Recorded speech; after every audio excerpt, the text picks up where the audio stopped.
How's it going, everyone? I'm here with reigning RMAC Coach of the Year, Ashlyn Englehorn, as we approach the first games of the season. And coaches, what are you excited for going into the season, and just how are you feeling going into it? Yeah, feeling really good, really excited about the group of girls that we have and all that they bring to the table. I think it's a good year to build on what we had the last two seasons actually, year 3 here in the Hills. So just excited to see how we continue to grow and what this group has to offer.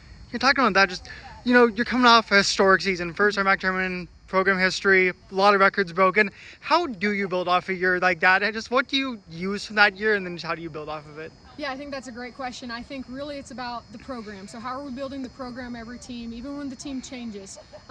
So I think it's really important, like every year we're going to have a group of different girls, and but at the end of the day, the program still stands for the same values. So we want to continue to build on obviously the wins, but we want to continue to build our culture. So just excited to see how the girls show up in the win-loss column, but also excited to see how they grow and how they learn this season. Absolutely. What's the mentality you think this team's kind of adopting?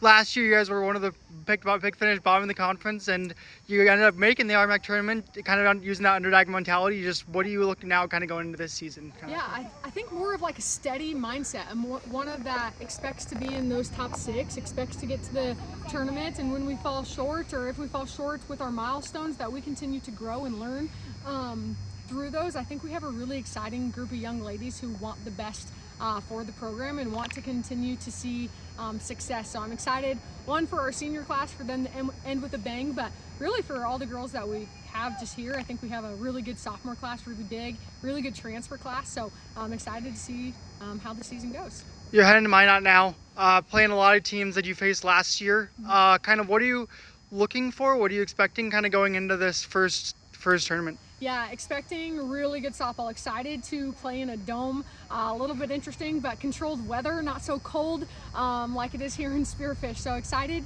just to see opposition that's not ourselves. Want to get the jitters out day 1. Want to see what they're all about. Playing a couple Northern Sun teams, and then Billings is going to come over too. So middle of the NSIC. So see how we compete with them, and then go about it. I think UMary's obviously going to be a good competition. Minot, they're really high IQ softball, and then Billings can really hit the ball. So excited to see how our girls compete there. Absolutely. And then final question is just, what can fans expect to see from the team once they come back to Yellow Jacket Field? What can fans expect to see from the team this season? Yeah, I think you're going to see familiar faces. I think you're going to see a bunch of new ones, and I think you're going to see a lot of girls with a love of the game, a love of Spearfish, and people who want to see the program be really successful.